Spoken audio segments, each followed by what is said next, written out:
ஒரு காஃபி குடிச்சிட்டு வெளியில் ஒரு இயற்கையை பார்க்குறது, ஒரு மழையை பார்க்கும்போது எனக்கு சந்தோஷம். அந்த சந்தோஷத்தை ஏற்றிக்கோங்க. ஒவ்வொரு நேரம் அந்த சந்தோஷம் மனசு வரும்போது, அந்த இமோஷன்ஸ் வரும்போதுமே நம்ம ஸ்ட்ரெஸ் ஹார்மோன் குறையுதுன்னு சொல்கிறாங்க, நம்ம இம்யூனிட்டி அதிகமாகுதுன்னு சொல்கிறாங்க. ஸோ காசா பணமா, why can't we bump our own happiness by engaging in small things. சின்ன சின்ன விஷயம் எனக்கு சந்தோஷமாக இருக்கா, அதை இண்டல்ஜ் பண்ணுங்க. உங்களுக்கு பிடிச்சிருக்கா சாப்பிடுங்க. ஐயோ நான் டயட் பண்ணுறேன்னு சொல்லாமல் வாரம் ஒரு தடவை உங்களுக்கு பிடிச்ச விஷயத்தை செய்யுங்க, சரி பண்ணிக்கோங்க.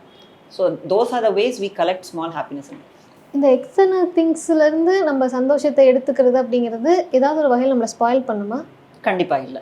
அதுதான் நம்ம அந்த சந்தோஷம் உள்ளிருந்து தான் மட்டும்னு இல்லாமல் அதுதான் எதுலேருந்து எடுத்துக்கிறோம் அப்படிங்கிறதையும் நம்ம பார்க்கணும். சந்தோஷமாக இருக்கேன்னு சொல்லுவாங்க சில பேர். எப்படி இருக்கேன்னா நல்லா தண்ணி அடிக்கிறேன், ஜாலியாக வாழ்கிறேங்க வாழ்க்கை, அப்படியே இருக்கேங்க அப்படின்னா அவங்க சந்தோஷம் கொஞ்ச நாளைக்கு தான் நீடிக்கும். அப்புறம் அந்த சந்தோஷத்துக்கு ஹெல்த்துன்னு ஒரு ப்ராப்ளம் இருக்கு இல்லையா, அது வரும்போது எல்லா சந்தோஷம் மொத்தமாக போயிடும். அதனால எதன் மேலே நீ சந்தோஷப்படுறேங்கிறதையும், இஃப் ஐம் ஹாப்பி, எதனால நான் ஹாப்பியாக இருக்கிறது யோசிச்சுக்கோங்க. சில பேர் இந்த ஷார்ட் ரிலேஷன்ஷிப்பு இந்த மாதிரி விஷயங்களெல்லாம் சந்தோஷப்படுறதெல்லாம் நிலைக்காது.